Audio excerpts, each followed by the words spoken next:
Welcome to the final part where we're looking at the book of Ecclesiastes. This book that seems to us today to be so strange. With its conclusion, meaningless, meaningless, all is meaningless. This book gives an account of one person's search for meaning in life. The book of Ecclesiastes. And we start with a strange question. Can we find meaning in a maze of meaninglessness?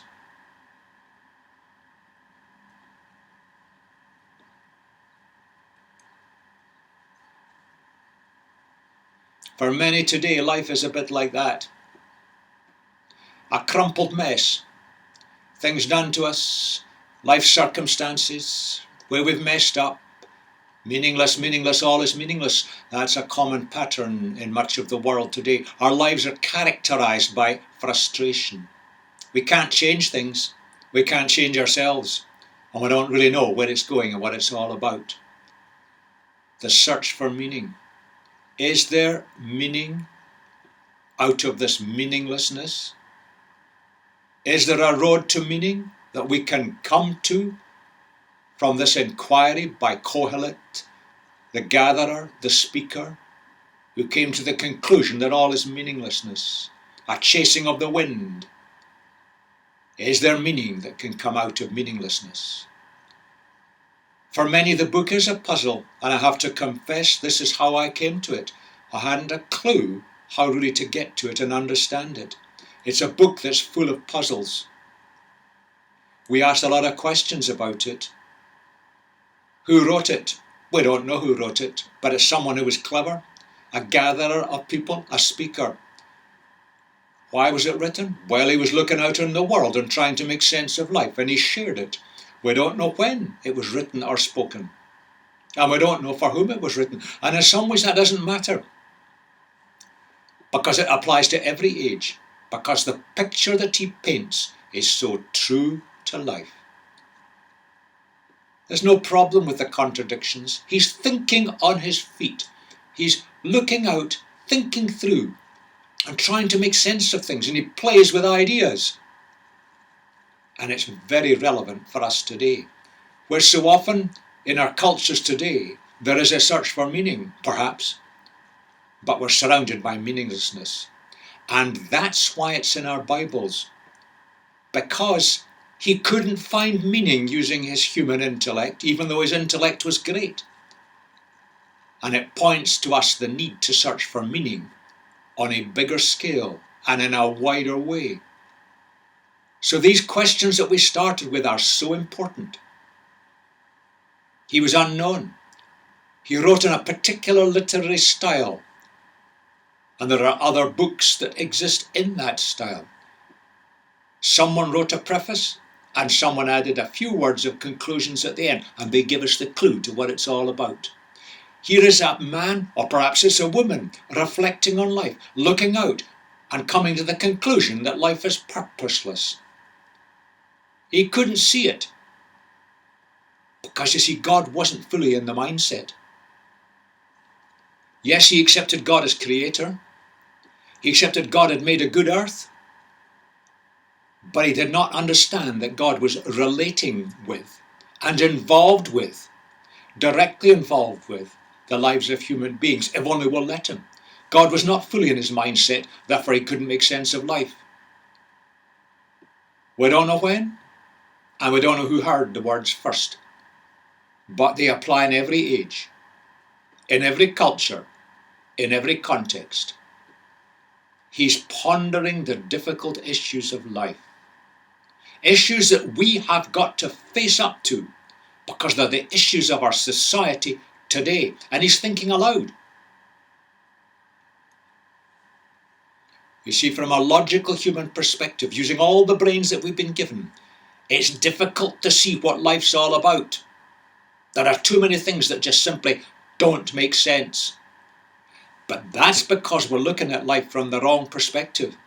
We're looking at it from within the limitations of the human mind.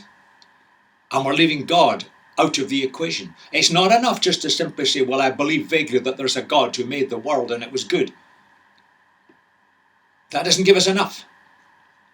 But when we see God as a purpose, God as a direction, that changes the perspective dramatically. And that takes us forward. And there is meaning in meaningless. He used his human wisdom.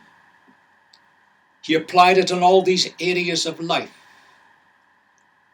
And he found that there was no real meaning to be found in any of these.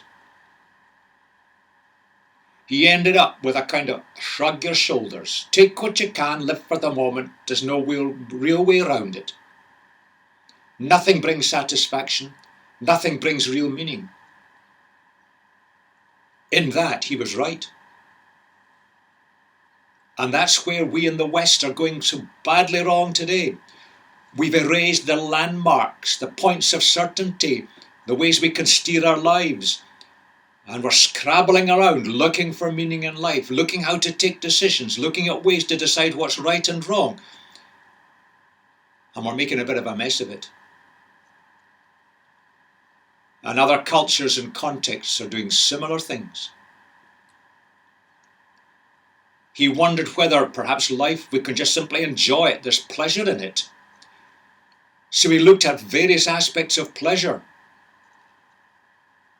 Just seeking the good life, looking for pleasure out of power, or of the good things of life like good food and drink, the exotic pleasure of free sex, the kind of projects we do and achievements we make, looking for it in entertainment or in our status and position in society, looking at it just simply in terms of amassing wealth and money and resources. And in the end of the day, he shook his head.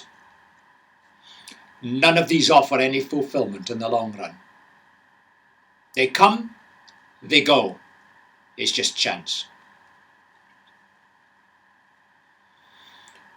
He acknowledged that there is order in God's universe. It's difficult to avoid that conclusion when we look out in the world.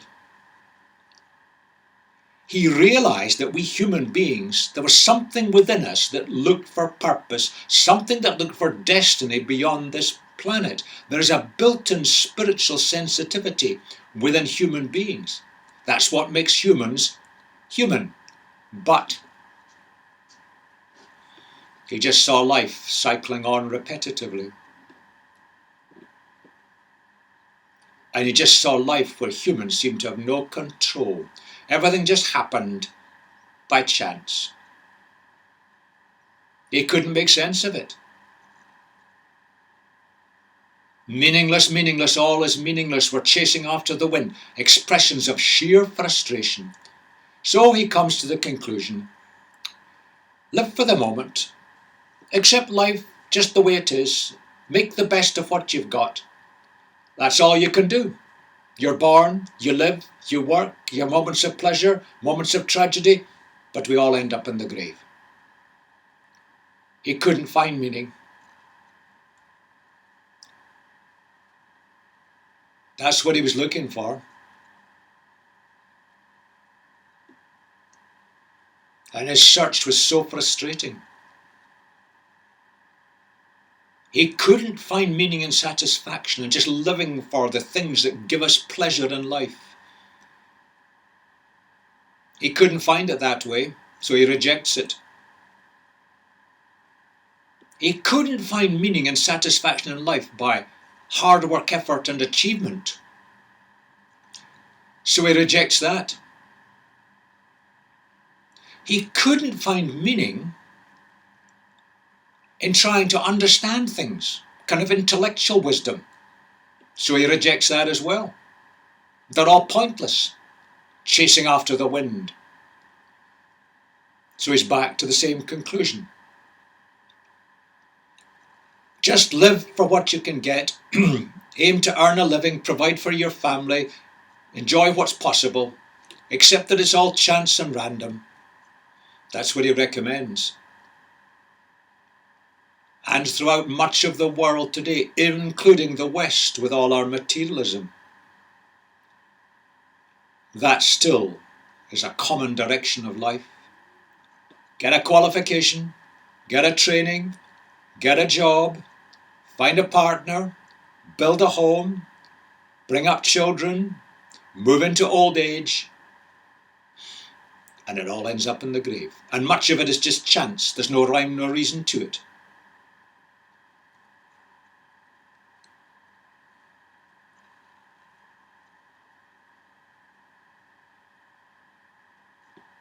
Hard words, whatever is has already been, and what will be has been before.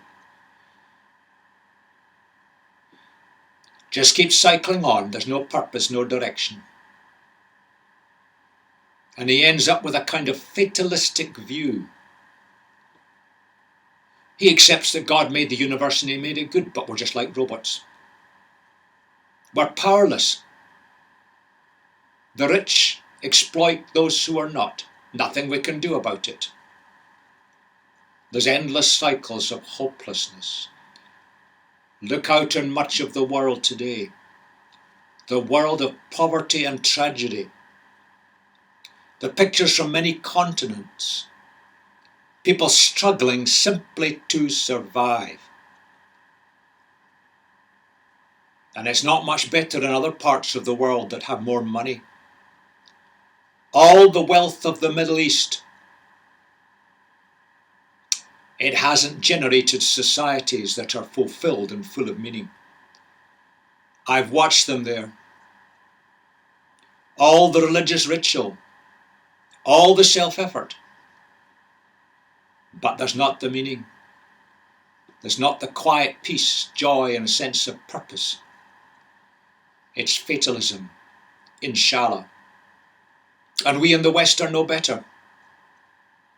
So many of us are living in practice lives of fatalism. We just accept what's happening. We recognize we've no control. We moan about what the decisions are taken. We moan about things, but there's nothing we can do about it. And we recognize it. Endless cycles of hopelessness. And at the bottom end of society, there are people who are trampled on and abused, and their cycles of hopelessness are horrendous. But see, it contradicts the way we were made.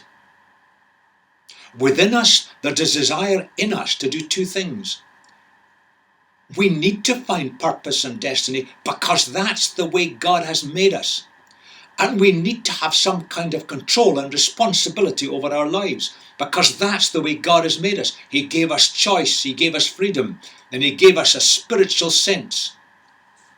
It's a compulsive desire. And when we go the way of hopelessness, meaninglessness, and fatalism, it contradicts. And we're no longer fully human in all that we're seeking to do. He applied his mind. He saw all that God had done. Well, that's what he claimed. He said no one can understand it. No one can discover its meaning. And even when people claim they know, they don't really know. In God's creation, he's saying we can never understand it.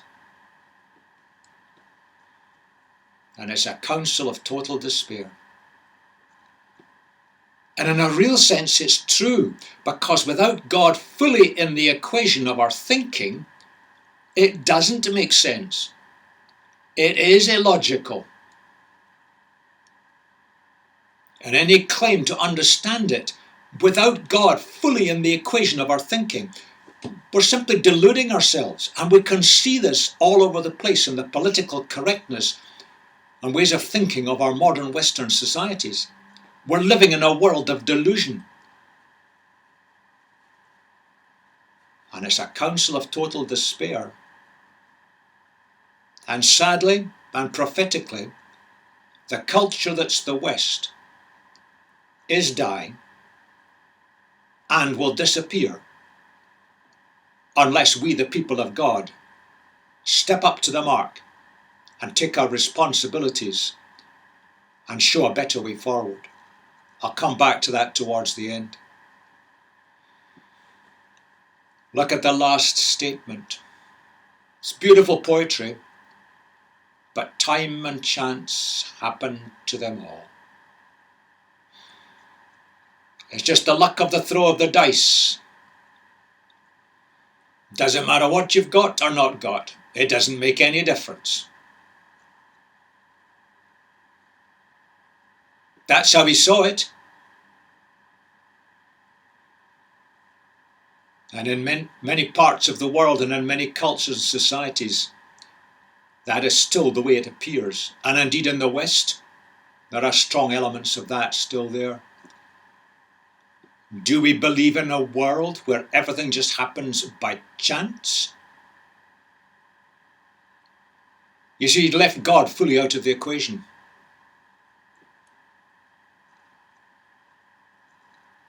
He looked at various aspects of life, almost with despair.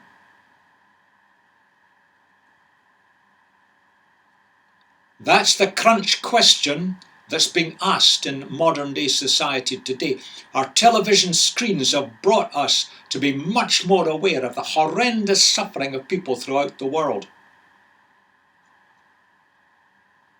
Although there's much more suffering that the television screens do not bring us, of those who are being pilloried, tortured, and executed simply because they follow Jesus in many parts of the world today. You'd think that in fact the suffering of people in the world didn't involve Christians. News agencies report to us that 80% of all the persecution in the world today is directed at Christians, not other religious groups. There is horrendous suffering in the world today. Why? And why does power corrupt everywhere? And it does corrupt everywhere. It may be very sophisticated in the West, but it's still there. People in high places taking decisions because they know they will bring benefit to themselves and their friends. Why do we think we can all do it on our own? And we've got a major problem of loneliness as people get older and more isolated. Why the lack of unity and working together amongst the people of God? And we've got this endless pursuit of survival and pleasure. Our television adverts speak of this all the time. And why do we have in our societies today no quiet assurance of a good death? A life fully lived, coming to a natural end, having achieved something, having fulfilled a purpose and moving on through a gateway into something better. We've lost it. And for so many, it's hopeless. Scrabbling around just to survive, bring in a living, keep a roof over our heads, provide for our children. Sometimes set back by the decisions of others over whom we have no control. That's what he saw. It was true in his day. It's true today. That's how it appears. And it all ends up there. Finished, done, by. You see, without God, life doesn't make much sense. We are very, very clever, but we can't answer these questions when we don't bring God fully into the equation. It's not enough to say God created and he made it good and have a vague feeling that there's a God or a deity or something somewhere. The God who made the universe is interested in what he made, and he's interested in you and me and the practicalities of our lives. And without that insight, it doesn't make sense. It can't make sense. The questions have no easy answers.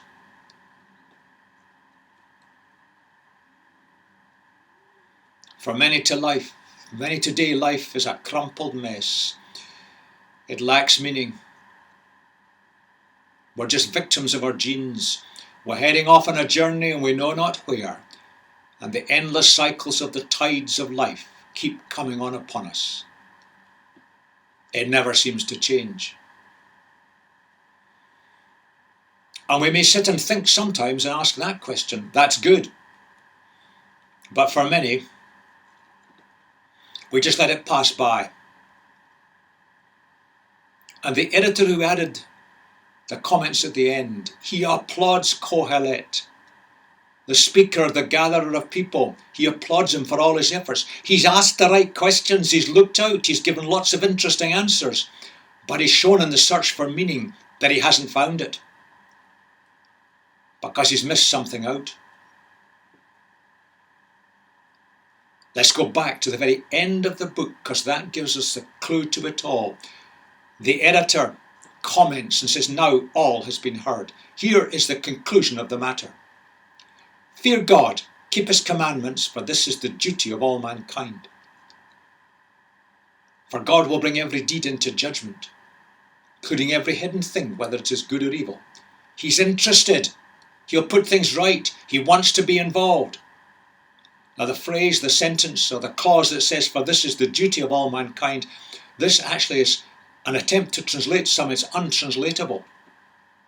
It really says, this is what mankind is. This is the human situation. This is us. We were made to relate to God. Fear does not mean terror. It means response, respect, and to live our lives the way he planned it to be lived. He has a plan and a purpose. So let me just highlight these words, because that gives us a very strong clue. This is what humanity is. This is our very fundamental nature, to relate to God who made the universe, and to live our lives the way he planned them to be lived, because that brings satisfaction and it brings meaning, not frustration. He's painted a picture of life in the relationship with God, where we respect and honour God, not in abject fear, in cowering terror, because we recognise God made us and he's on our side. He wants the best for us and he can guide us to it.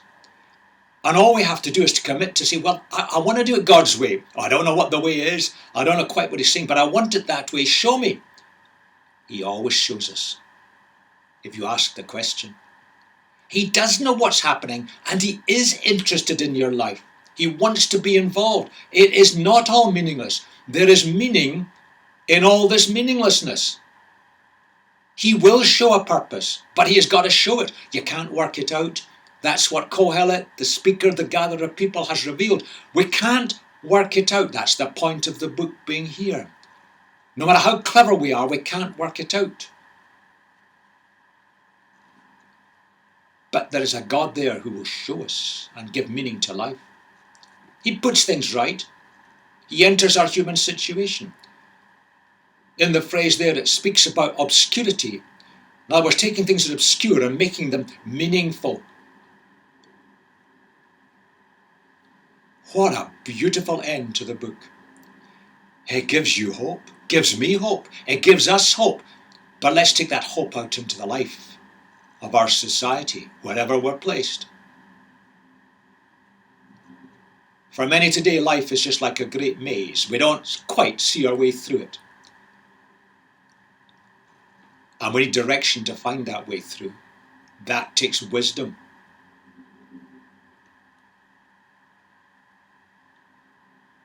You could say wisdom is a lot bit about that. Understanding what life is all about. Now there's meaning within meaninglessness. You could say wisdom is that. Knowing what to do when you don't know what to do. God says if we ask for wisdom, he'll give it to us. And if you're facing a confusion in your life, you don't know what it's all about, where to go, or perhaps some particular impossible situation is facing you, you can't see your way through.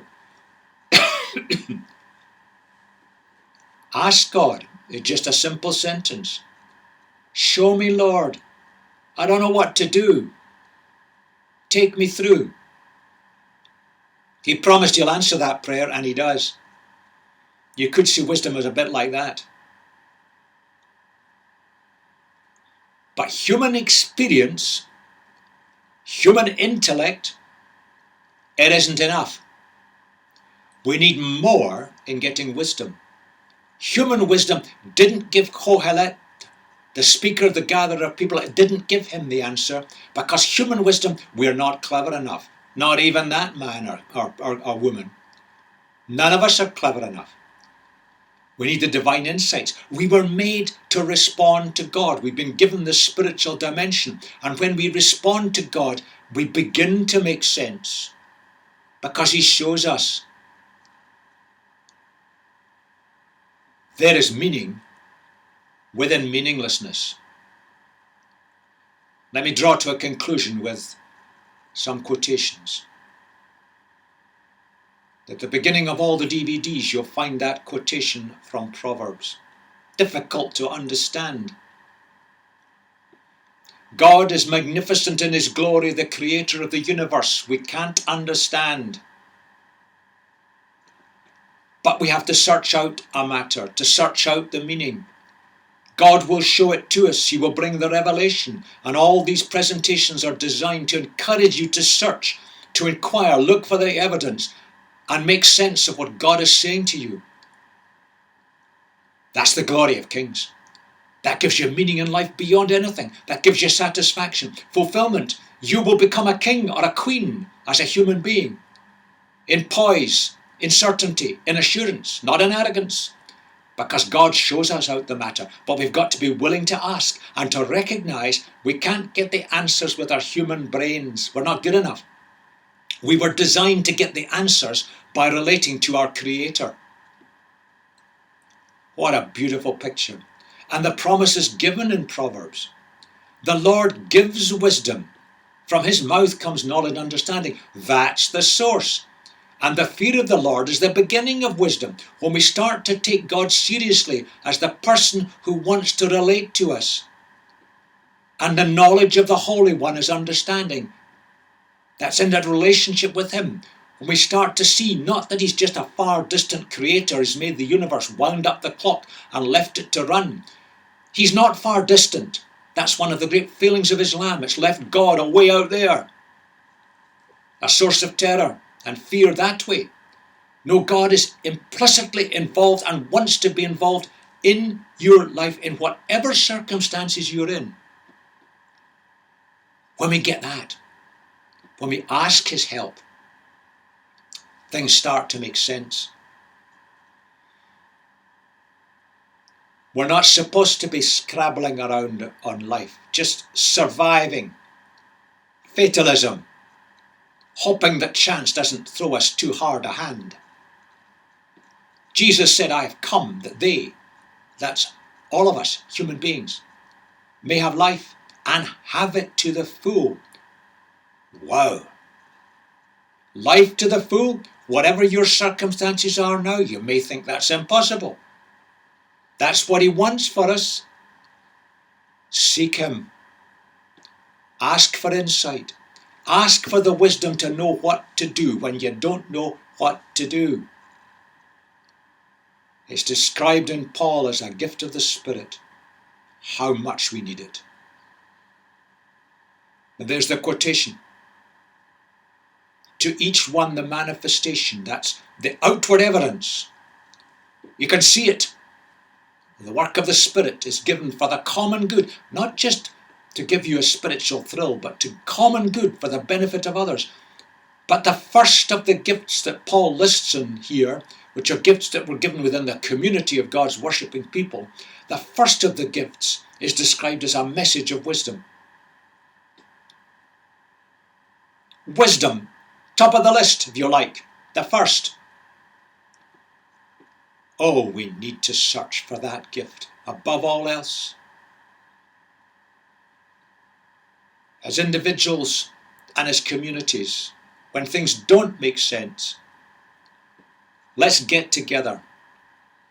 Or let's go in our own quiet room. But whichever way, and both are right, let's ask God. Show me what to do when I don't know what to do. Help me to make sense of what's happening in the world around. Help me to make sense of all this political correctness and changes in society. Help me to make sense of what I see in television screens that revolts me and upsets me.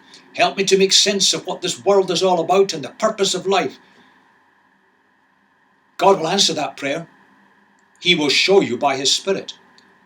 But specifically, I'm inviting you. Within your Christian communities, seek the Spirit gift. Not a human gift. This is a Spirit gift. I have only rarely ever seen it operating. It's been neglected. It's the first on the list. Seek the Spirit gift of wisdom. that you and I, in our Christian communities, and to some it will be given in a special way, God's Holy Spirit will come upon you and will give you insight, wisdom to understand what it's all about, and to give your little community answers when there are no answers. God is there. He's on your side. He's on my side. He wants to do this. That's the way forward. Seek wisdom. But seek wisdom not by human intellect, but seek wisdom by going to God and receiving from Him. If we want to save our Western culture from annihilation and destruction, because that's the way we're headed, the people of God, we've got to stand up and we've got to seek God's way and God's understanding of what it's all about. Then we've got to live it. And then we've got to share it.